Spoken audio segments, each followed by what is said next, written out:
Antibiotics are an important group of drugs that kill bacteria.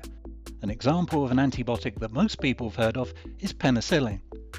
As far back as the 19th century, scientists had suspected that penicillin might hold antibiotic properties, and it was Alexander Fleming who proved that penicillin could kill bacteria in 1928.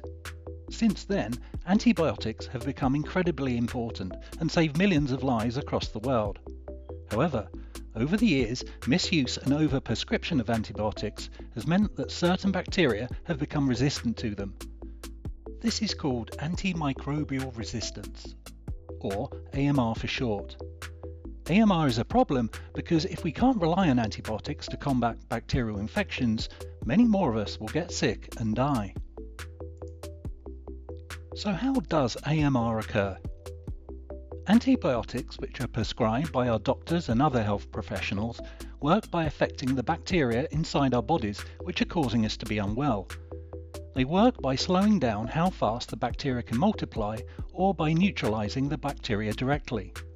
Antibiotics help us overcome infections that our own immune systems might struggle to fight. However, bacteria can reproduce incredibly quickly, and every time they do, there is a small chance they will change or mutate. These mutations might change their characteristics and mean that they have become more resistant to the antibiotic. The old unmutated bacteria are killed by the antibiotics, but the resistant bacteria survive and keep on multiplying. These resistant bacteria carry on multiplying and pass their resistant genes onto new colonies of bacteria, which pass them onto their offspring. The antibiotics that are prescribed to treat the infection aren't effective anymore, and you can remain infected and pass on the antibiotic-resistant bacteria to other people. If a patient is not responding to a certain type of antibiotic, the doctor may consider prescribing another type of antibiotic. In most cases, this antibiotic will work and even kill the resistant bacteria. However, occasionally, the resistant bacteria can develop resistance to the new antibiotic too. Now, the bacteria is resistant to both types of antibiotics, and this process could repeat again and again. Bacteria that are resistant to lots of different types of antibiotics are called superbugs.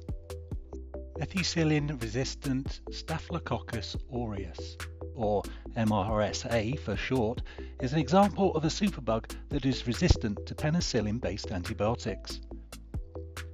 Over the years, more and more bacteria have developed antimicrobial resistance, and if we don't do something to tackle it, we risk losing one of our most effective and valuable weapons against bacterial infections.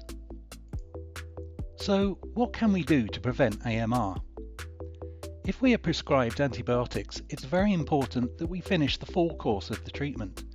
It's uncommon for bacteria to develop full resistance. It tends to be partial. And if we finish off a full course of treatment, even these partially resistant bacteria are killed. If we stop taking our antibiotics early, these bacteria can survive. It's also important that we do not misuse antibiotics. Never share antibiotics prescribed to you with others or use leftover antibiotics. Antibiotics that are prescribed for treating one infection may not be effective in treating the bacteria that caused your friend or family member's infection. If we share the wrong type of antibiotics with others, we are just giving the bacteria another chance to develop resistance with no chance of curing the illness. Only take antibiotics when prescribed by a doctor or healthcare professional and ensure you take the full prescribed treatment. It's also important that we use antibiotics to treat the right diseases. Antibiotics work by killing bacteria. They do not work against viruses such as colds, flu, COVID or norovirus. And it's important that we only use antibiotics when we need to and against the right illnesses. Bad farming practices are also a major cause of AMR. Animals used in meat and dairy farming that are kept in poor conditions are routinely given antibiotics in their feed to stop them developing infections. As we've seen, every time we take antibiotics, we give the bacteria a chance to develop resistance against them. Resistant bacteria that develop in animals can be passed on to humans. Livestock need to be kept in healthier conditions so they aren't at risk of getting ill and won't require routine antibiotics. It's better for AMR and kinder to the animals too. But the best thing we can do to combat AMR is to try not to get sick in the first place. By preventing infections, we reduce the need to prescribe antibiotics altogether, which means we can save them for when we really need them.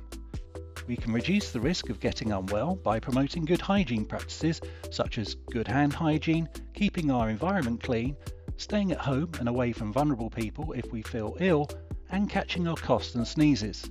And it's also important to make sure all our vaccinations are up to date. If we do all of these things and make sure we use antibiotics properly, we can win the fight against AMR.